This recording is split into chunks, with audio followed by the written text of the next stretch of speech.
Hi everyone!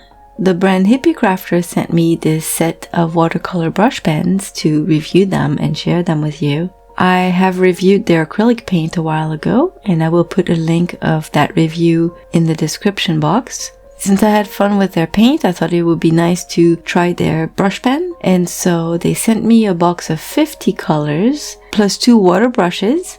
The box says it's a premium quality, vivid and rich colors, and they're water-based and non-toxic. Now those pens are dual tips, meaning one side is a brush, the other side is more like a fine liner. Inside the package there's a little flyer with all their products, and then there are 2 trays of 25 pens each, plus a water brush on each tray.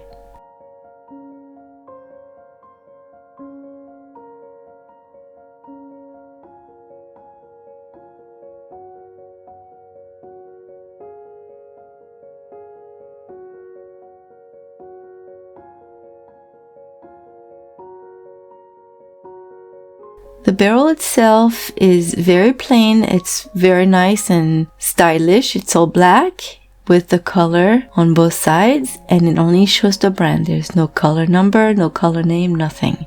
The caps are a little bit tricky to open. The brush side is fine, but the fine liner side is pretty hard to open. What I like with the brush is that it's actually real bristles. It's not foam or felt. And the tip of the fine liner is, I believe, plastic, or at least it looks like it.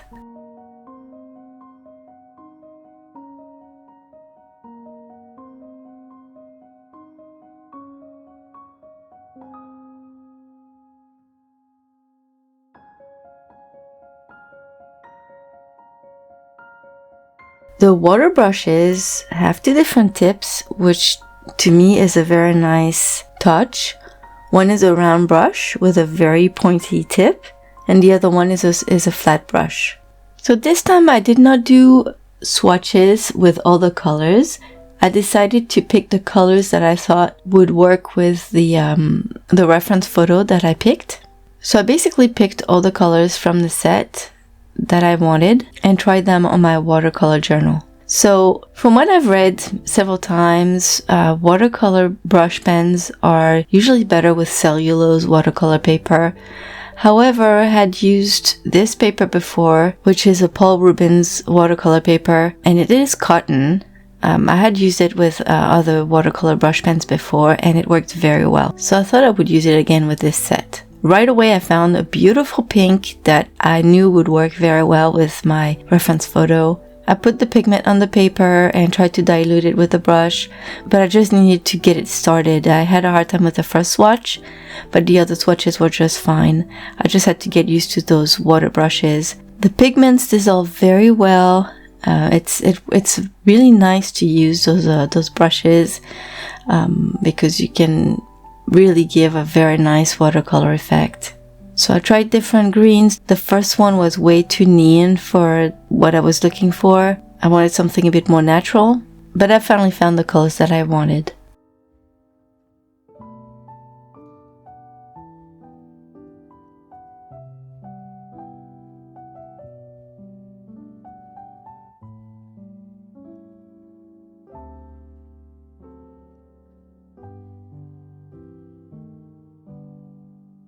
Once I was happy with my color selection, I did my sketch. And for the sketch, I did the rough shapes first, and then I went over them again with more details. And then I used a kneaded eraser to lighten my lines so that I wouldn't see them through the colors. Although they're still pretty dark, but that's okay. It's just a painting in a sketchbook.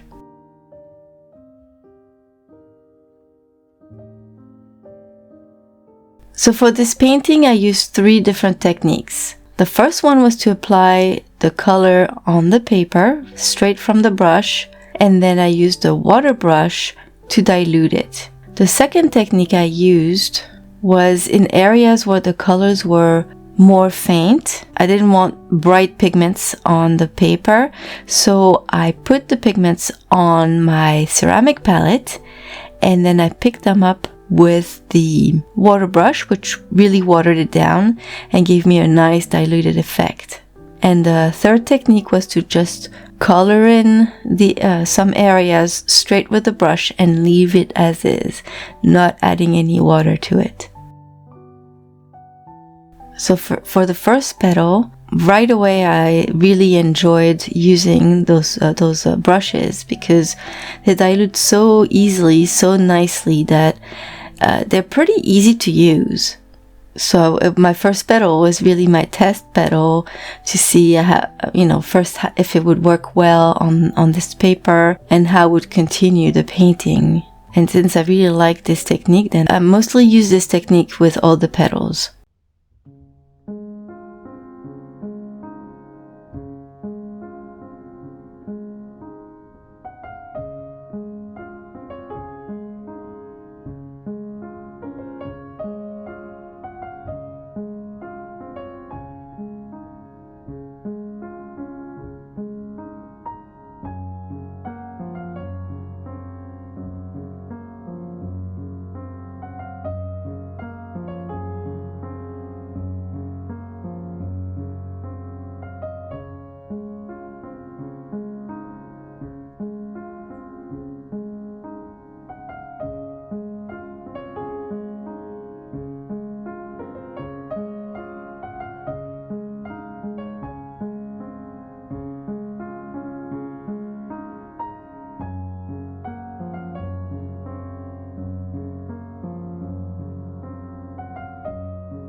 So after painting the first two flowers, I had to take a break, and I came back to the third flower about 15-20 minutes later, and I noticed that the colors looked a little bit off. They seemed like they just had faded, like they had spent several months in the sun. So I never expected those markers to be light fast. There are some colors that are always light fast. It's just a property of the pigments, and some that are never light fast. But usually you can use them and practice in a sketchbook, for instance.